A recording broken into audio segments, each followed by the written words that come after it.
Kumar, welcome to my YouTube channel Vijay Kumar ban to rice. నాది Kurnool district. మేము present ఇప్పుడు తెలంగాణ స్టేట్కి వచ్చాము. తెలంగాణ స్టేట్లో ఉన్న అలంపూరు జోగులాంబ గుడి దగ్గరికి వచ్చాము.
చేసి పురావస్తు ప్రదర్శనశాల అనే మ్యూజియం అయితే ఒకటి ఉంది.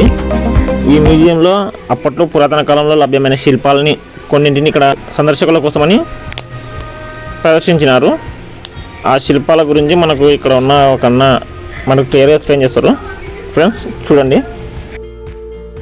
అలంపూర్ క్షేత్రంలో ఉన్నటువంటి చూస్తున్నారు నవబ్రహ్మేశ్వర ఆలయాలు.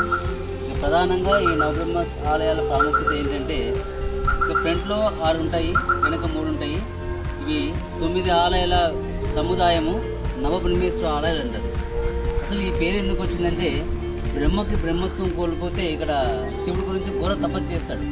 ఆ తపస్సుకు వచ్చి శివుడు స్వయాన 9 రూపాల్లో బ్రహ్మదేవుడికి దర్శన భాగ్యం కలిగించడం వల్ల 9 ఆలయాలు వెలిసినాయన్నమాట బ్రహ్మ పేరు మీద. అంటే బ్రహ్మ పేరు ఇక్కడ శివుడు పూజ, శివలింగాలే. బ్రహ్మ తపస్సు చేసినందుకు శివుడు ప్రత్యక్ష బ్రహ్మ, స్వర్గ బ్రహ్మ. అంటే ఫ్రంట్లో 6 ఉంటాయి, వెనుక 3 ఇవి వెనుక 3. వెనుక జోగులాంబ ఆలయం కూడా ఉంది. ఈ నవబ్రహ్మ ఆలయాలతో పాటు జోగులాంబ ఆలయం ప్రత్యేకత ఏంటంటే 18 అష్టాదశ శక్తిపీఠాలు అమ్మవారి ఇక్కడ 5వ శక్తిపీఠం. దక్షయజ్ఞంలో అమ్మవారు చనిపోతే ఆ అమ్మవారి దేహాన్ని విష్ణుమూర్తి 108 భాగాలు విభజిస్తారు. ఆ 108 భాగాలు ప్రధాన భాగాలు 18 భాగాలు. యోగ నరసింహస్వామి దేవాలయం ఉంది, శివనాథస్వామి దేవాలయం, ప్రాథమిక ఆలయాలు ఇవన్నీ కూడా ఇక్కడ సముదాయంలో ఇక్కడ చూడవచ్చు. చాలా ఆలయాలు మనకు కనబడతాయి. దాదాపుగా అప్పట్లో బాదామి చలక రాజులు 100కు పైగా ఆలయాలు నిర్మాణించినట్టుగా చేయించడం జరిగింది. పంచకామాక్షి ఆలయము, యోగ నరసింహస్వామి ఆలయము, శివనాథస్వామి మూర్తి, దత్తాత్రేయ ఆలయము, కూడలి సంగమేశ్వరం ఆలయం, గండలేశ్వర శివాలయము, హరిచంద్ర గారి దగ్గర ఉన్న ఆలయం ఉంది. పాపనాశేశ్వరం 1.5 కిలోమీటర్ ఉంటుంది. శ్రీ వాసవి కన్యక నీలకంఠేశ్వర ఆలయము, త్రివేణి సంగమం ఇక్కడ తుంగభద్ర కృష్ణానది కలిగి చోటు 7 కిలోమీటర్ల దూరం ఉంటుంది ఆలయము. కోనేరు ఎల్లమ్మ గుడి, ఇక్కడ ఎల్లమ్మ రేణుక ఎల్లమ్మ ప్రాముఖ్యత కానిస్తుంది. ఉండవల్లిలో రేణుక ఎల్లమ్మ గుడి, ప్రాథమిక ప్రాగుటూరు కోట, కలుగొండ కోట, కర్నూలు కొన్నారెడ్డి బ్రిడ్జు, చుట్టుపక్కల ప్రాంతంలో చేయండి శృంగేశ్వర డ్యాము, రాజోలి కోట బ్రిడ్జు, సోమనాథి కోట గద్వాల దగ్గర, బీచ్పల్లి ఆంజనేయ స్వామి దేవాలయము, శ్రీ రంగనాథ దేవాలయము, వనపర్తి కోట, దాదాపుగా కొల్లాపూర్ సింగోటము, మరి సోమశిల. మామూలుగా ఇక్కడ 100 కిలోమీటర్ సరౌండింగ్లోనే చాలా ఆలయాలు సముదాయంలో మీరు చూడవచ్చు. ఈ అలంపూర్ క్షేత్రం దర్శించదగ్గ ప్రదేశంగా చెప్పవచ్చు. ఈ అలంపురాన్ని మామూలుగా దక్షిణ కాశీ అని పేరు. ఉత్తర కాశీలో కోటి లింగ క్షేత్ర ఆలయం ఉన్నది. అక్కడ విశాలాక్షి దేవి శక్తిపీఠము, ఇక్కడ జోగులాంబ శక్తిపీఠం ఉంది. అక్కడ గంగా యమున ఉత్తరవాహిని, ఇక్కడ తుంగభద్ర కృష్ణ ఉత్తరవాహిని, అక్కడ కోటిలింగాల క్షేత్రం, ఇక్కడ క్షేత్రపాలకుడు కాలభైరుడు, అక్కడ క్షేత్రపాలకుడు కాలభైరుడు అనమాట. అందుకే అలంపురాన్ని దక్షిణ కాశీ అని పేరు అంటారు అనమాట. ఇక్కడ మెయిన్ ప్రాధాన్యత ఆలయాలు అప్పుడు బాదామి చాళుక్యుల్లో రెండో పులకేశి రాజు ఈ నిర్మాణం చేయడం జరిగింది. ఈ రెడ్ స్టోన్తో ఏవైతే శిల్పాలు ఉన్నాయో అన్నీ కూడా బాదామి చాళుక్యులు. ఇక్కడ రాయి దగ్గట్లో కొండ ఉండేది, దగ్గట్లో తవ్వకాలు అప్పుడు తీసుకొచ్చి పెట్టారన్నమాట. ఏది ఇప్పుడు ఉంది మన కర్నూలు డిస్ట్రిక్ట్ ఉయ్యాలవాడ మండలం. ఓకే ఫ్రెండ్స్, ఇక్కడైతే మనకి పేర్లు అయితే కనిపిస్తున్నాయి. ఈ పేర్లన్నీ వచ్చేసి కూడా అల్లంపూర్కి దగ్గరలో ఉండే ఆలయాల పేర్లు ఇవి. ఇక్కడ ఉన్న ఎర్రరాతి శిల్పాలన్నీ 6వ శతాబ్దం 7వ శతాబ్దం అండి క్రీస్తు శకం. ఈ నల్లరాతి శిల్పాలు వచ్చేసి 12వ శతాబ్దం 11వ శతాబ్దం నాటి.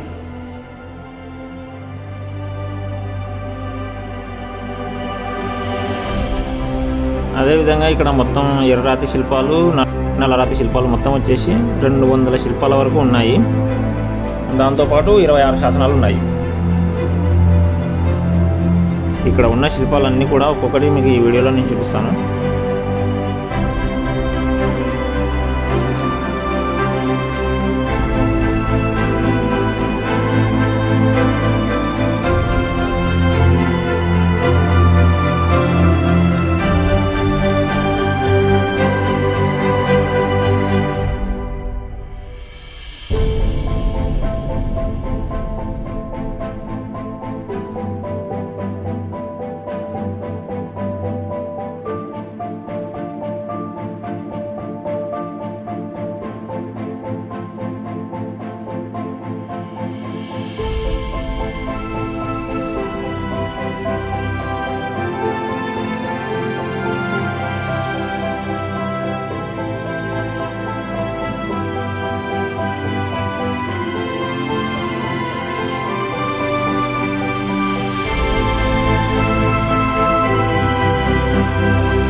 ఓకే ఫ్రెండ్స్, వీడియో అయితే చూశారు కదా.